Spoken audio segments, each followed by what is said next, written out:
Acompaña al equipo de El Sapo en la Sopa todas las tardes en la revista de variedades más completa. Comentarios. Hay gente que le duele la cabeza cuando no fuma o cuando no bebe café. Invitados. Yo acaricio a mi manera, como beso, ya no hay otro y en la cama soy completo. Finanzas. ¿A quién no han llamado Kismel para ofrecer algún tipo de producto financiero, específicamente seguros para las tarjetas de crédito? Salud. La vacuna contra el VPH es la prevención primaria para reducir el riesgo de cáncer de cuello uterino. El Sapo en la Sopa. Política con color. De lunes a viernes a las 2 de la tarde por Coco TV.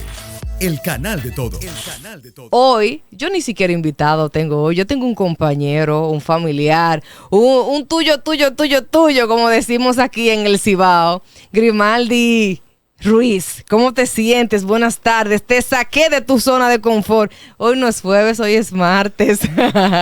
Hoy no es jueves, pero de todas formas le damos la más calurosa salutación. Siéntateme derechito, más relajado, más coqueto, como más suavecito. ¿Por qué estás así, como tan robusto siempre? Conecta con tu gente. Me siento normal. ¿Eso para que te coja miedo? A propósito de nuestros seguidores, pues darle un saludo.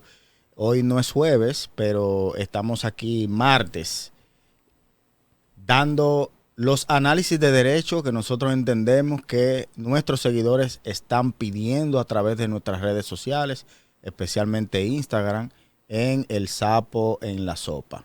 Grimaldi. Ismael, te veo bien. Yo siempre estoy bien. Excelente. Siempre estoy excelente. Qué bueno, qué bueno. Grimaldi. Me gusta tu outfit. Gracias.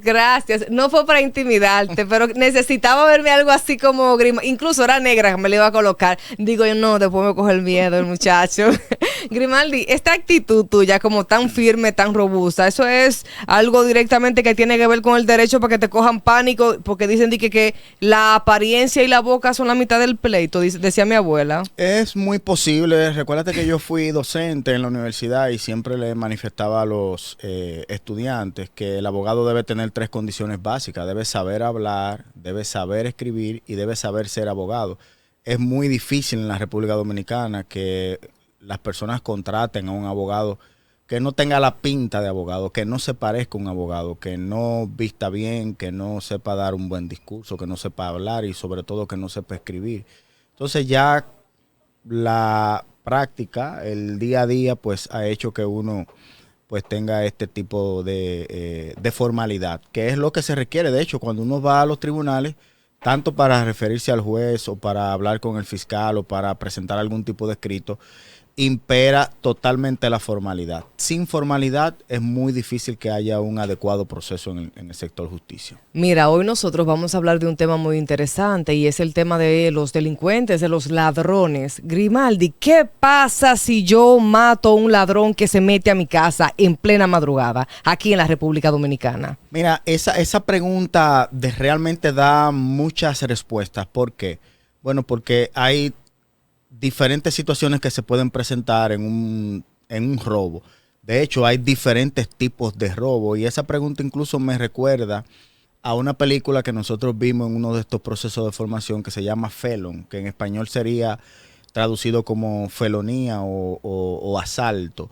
Y trata sobre un señor que está con su familia en su casa y de repente llega un ladrón, entra por la ventana, no logra robar nada, pero el padre de la casa se da cuenta, persigue al ladrón y en la acera le da un golpe y lo mata. Al final esa persona es sometida por homicidio, porque los fiscales y los investigadores llegaron a la conclusión de que en la distancia donde se encontraba el ladrón ya no representaba peligro ni para la familia ni para el señor y sobre todo no llegó tampoco a robar, a sustraer nada. Por vía de consecuencia, nosotros hacemos siempre un análisis desde el punto de vista dogmático y de la norma, en el sentido de que depende de las circunstancias particulares del robo, podrá llegarse a la conclusión de si se trata de un robo real o simple y llanamente un asalto a un atentado o a una pretensión de robo. Por ejemplo, entró de madrugada a mi departamento, está armado, yo estoy durmiendo, me doy cuenta y se armó el forcejeo, maté al ladrón que entró a mi departamento. ¿Qué pasa? Si es en esas condiciones, no solamente hay robo, sino que hay escalamiento, hay fractura, hay uso de armas, hay a través de la nocturnidad, es decir, de noche. Es decir, ahí se trata de un robo agravado. Cuando se trata de un robo agravado y la persona, la víctima, mata al ladrón dentro de la casa, el artículo 327 y siguiente del Código Penal establece que hay la legítima defensa. ¿De qué trata la legítima defensa? Bueno, que usted se estaba defendiendo, no solamente usted, sino que estaba defendiendo la propiedad suya y por vía de consecuencia no ha lugar a ningún tipo de persecución penal. No caigo presa, no tengo que pagar fianza. En ese supuesto fáctico, pero imaginemos que el ladrón ya va a 2 cuadras, va lejos de la casa, no ha robado nada, no ha sido de noche, no ha habido rotura, sí ha habido, por ejemplo, escalamiento, que es una de las condiciones, pero la norma exige varias. Entonces, no hay legítima defensa, sino más bien una agresión a alguien que intentó realizar un robo en su propiedad. ¿Y qué pasa si yo llego a mi propiedad y hay un asaltante y se está dando en esa circunstancia, está todos los delincuentes con el arma y se armó el forcejeo y yo maté, por ejemplo, 1 o 2 delincuentes? Sí, eso se llama igualmente legítima defensa, porque de lo que se trata es que la persona no solamente proteja su integridad física, sino también sus bienes o los de otro. La norma es sumamente clara al establecer que nosotros o los ciudadanos podemos defendernos de cualquier atentado inminente, es decir, que esté ocurriendo en el momento, no que haya ocurrido media hora antes, 1 hora antes o un tiempo prudente considerado, sino que esté ocurriendo en el momento y que usted se defienda. Si ocurre en esta circunstancia, entonces la persona ni puede ser sometido, y si es sometido por algún tipo de error o presión a un sometimiento, entonces clarísimo que un tribunal debe emitir una sentencia de descargo por la legítima defensa.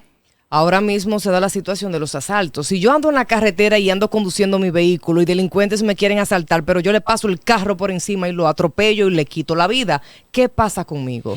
Igualmente, no solamente la legítima defensa se da en los casos de robo, se da en los supuestos en donde la persona está habitando una determinada morada, sino también que se considera, tanto la doctrina como la jurisprudencia consideran que los vehículos son una extensión de la vivienda y por vía de consecuencia tienen los mismos privilegios de protección que una vivienda. Por vía de consecuencia, si alguien está siendo objeto de un robo dentro de un vehículo y se defiende en la manera que pueda defenderse, porque no podemos llegar aquí a decir que tiene que defenderse en las mismas circunstancias, sino es el caso de manera particular que va a determinar cómo usted se puede defender. Nosotros hemos tenido casos en donde personas se han defendido con los puños y con los puños han logrado la muerte de su atacante y por vía de consecuencia hay incluso un nivel mucho más bajo de medios para defenderse y por vía de consecuencia emiten una sentencia de descargo. En otros casos también que hemos sido abogados querellantes, pues hay un uso desmedido de la fuerza, es decir, si tú vas a atacar con un cuchillo, un arma corta, un arma blanca, y la persona te recibe con una metralleta, entonces hay un uso exagerado y desmedido de la fuerza, o alguien que vaya sin ningún tipo de instrumento a cometer un robo y de repente pues sea agredido en una forma desproporcional.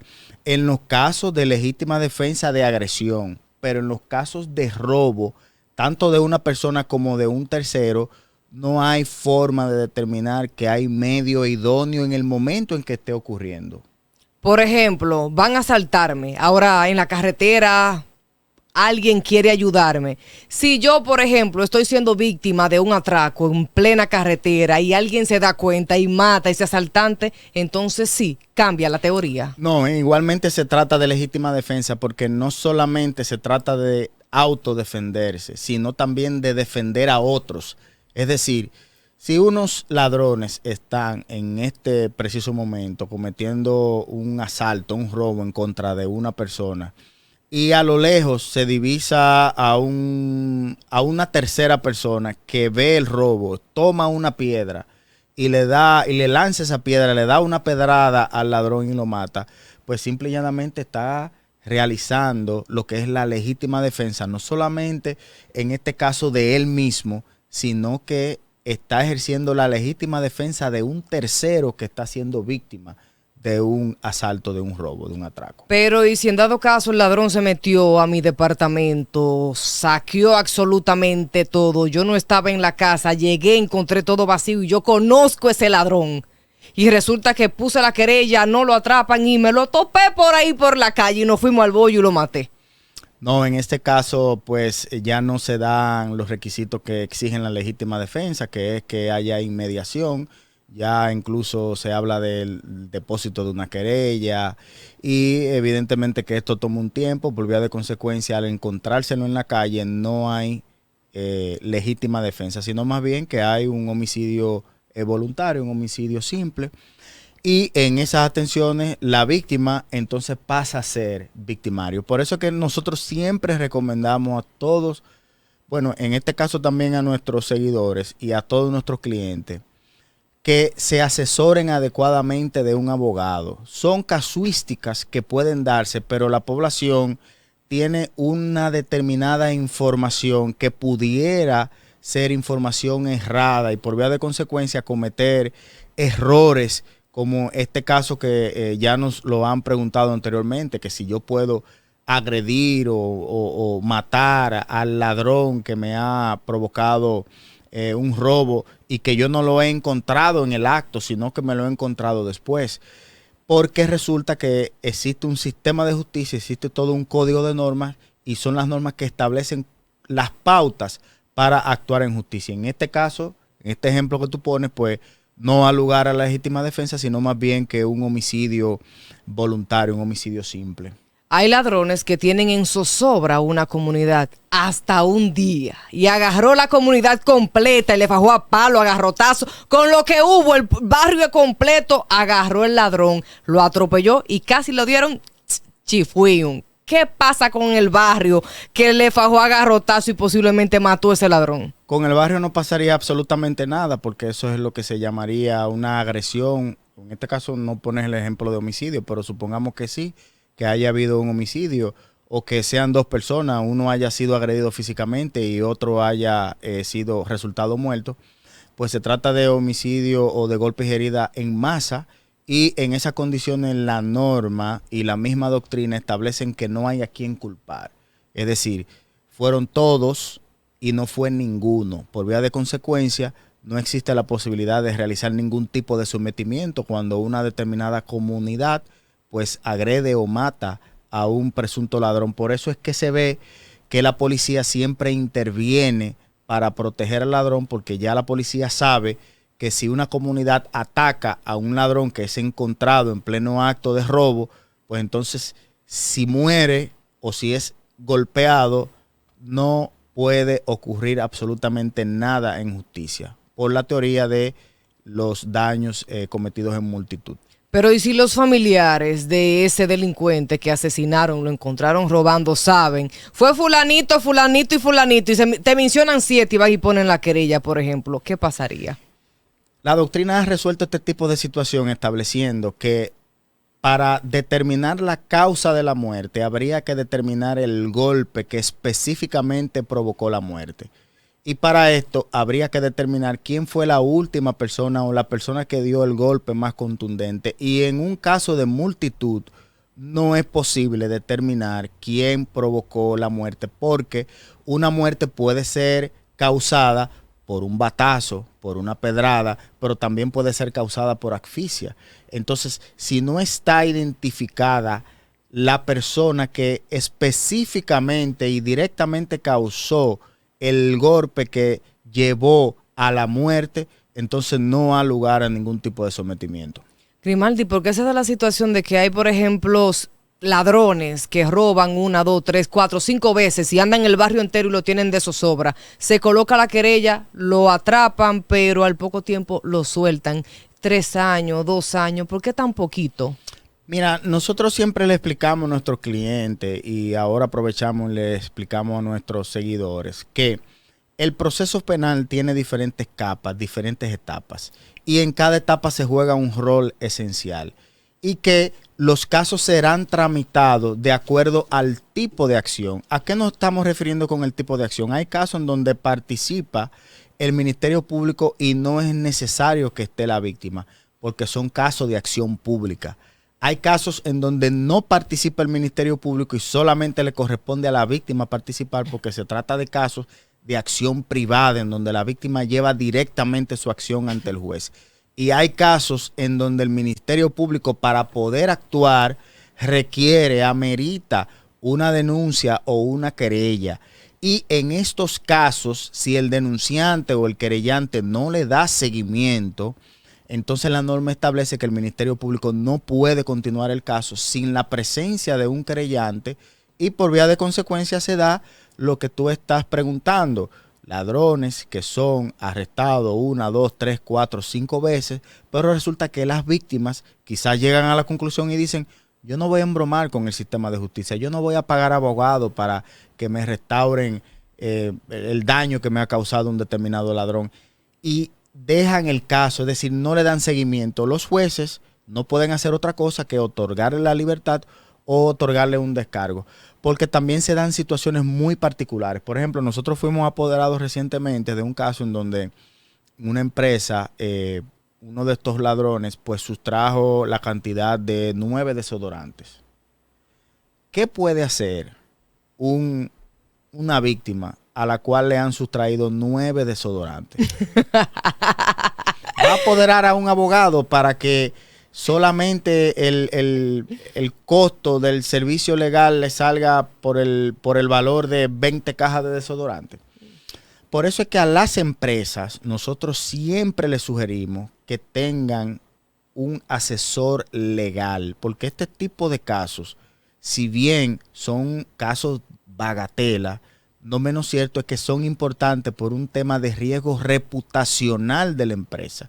Por eso hacerse de un asesor legal que esté constantemente amparando a la empresa, asesorando, dando las recomendaciones legales del lugar, les puede servir para evitarse ese tipo de situaciones que ya se han dado y que sabemos que si las empresas no se asisten de un abogado, seguirán dándose. Por ejemplo, en este caso que establecí ahora, pues la empresa no le quedó de otra opción que no darle continuidad al caso, porque al final iba a gastar más que lo que el robo le habría causado.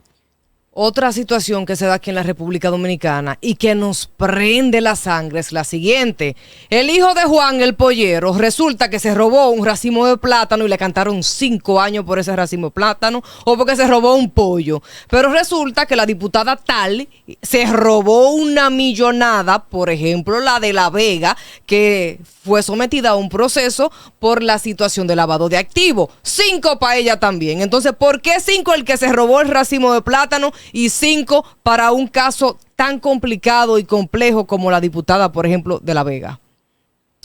Bueno, mira, en estos casos tenemos que identificar el tipo de gravedad o el tipo de daño que ocasiona un determinado caso o la forma en cómo es cometido. La norma establece que existe lo que es el escalamiento, la rotura, la penetración a lugares privados con 2 o más personas, con arma visible u oculta, entre otras consideraciones que se consideran agravantes, y que la norma establece una determinada sanción. Esas sanciones van a ser acorde a estas características que se den en los determinados casos.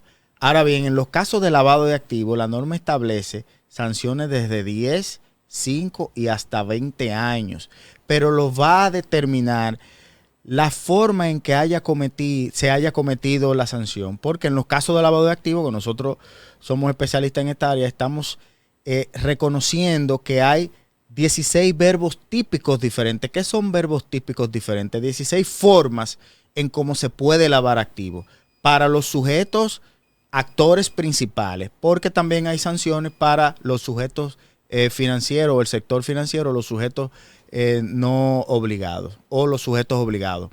Y por vía de consecuencia, acorde a los niveles es que podrán ser implementadas o tomadas las sanciones, de manera que no es posible equiparar un caso con otro. Es decir, establecer que en este caso que Juan le robaron un racimo de plátano y lo condenaron a 5 años, sí, es verdad, es una cuestión muy preocupante frente a otra persona que ha sido condenada igualmente a 5 años por robarse 200,000 millones de pesos o de dólares, y por ver de consecuencia no se nota un equilibrio. Pero lo que, como tú misma habías estado diciendo en estos temas de las diferentes publicaciones y que las personas leen solamente el encabezado, justamente la parte intrínseca de la norma, lo que se desarrolla con la comisión del hecho, es que éste venga adornado, acompañado de otros elementos que son los que le dan la gravedad, y es la norma que establece qué es grave, qué es leve, qué es normal. Perfecto. Grimaldi, muchísimas Ahora, sí me preocupa algo, y es que pensé que ibas a hacer la pregunta desde este punto de vista, en el que una persona es sancionada y por un robo simple, y otra persona por una comisión de lavado de activos pues llega a un acuerdo. Ahí sí nosotros tenemos una queja técnica contra el Ministerio Público y el sistema de justicia en sentido general, en los cuales nosotros entendemos que, al igual como estos casos con nombres se llegan a acuerdos que muchas veces son odiosos para la población en sentido general, que llega a la misma conclusión que tú acabas de decirlo, pero desde el punto de vista de que por qué así algunos se llegan a acuerdo y con otros no, es ahí en donde nosotros queremos sensibilizar al Ministerio Público en el sentido de que utilice más las soluciones alternativas que nosotros entendemos que en gran medida van a fortalecer el sistema de justicia desde el punto de vista de que no van a estar todos estos sometimientos con casos que entendemos que pudieran ser bagatelas frente a otros que sí ameritan una respuesta estatal seria. Perfecto. Señores, a ustedes las gracias por disfrutarse ese tremendo contenido. A ti, Grimaldi, gracias por estar aquí hoy martes. A pesar de tu apretada agenda, aquí te encuentras. La gente, ¿por dónde puede localizarte? ¿Dónde está ubicada tu oficina y cómo se llama? La oficina Grimaldi Ruiz, estamos en la calle Sabana Larga, en el centro de la ciudad de Santiago. Estamos a las órdenes en nuestras redes sociales, Facebook, Instagram y Twitter, actualmente ex Grimaldi Ruiz. Ustedes lo buscan tanto en Google Maps o en cualquiera de nuestras redes sociales y podrán tener contacto directo e inmediato con nosotros. Grimaldi, muchísimas gracias. A ustedes que están ahí en casita, no se muevan. Nosotros regresamos en unos breves minutos.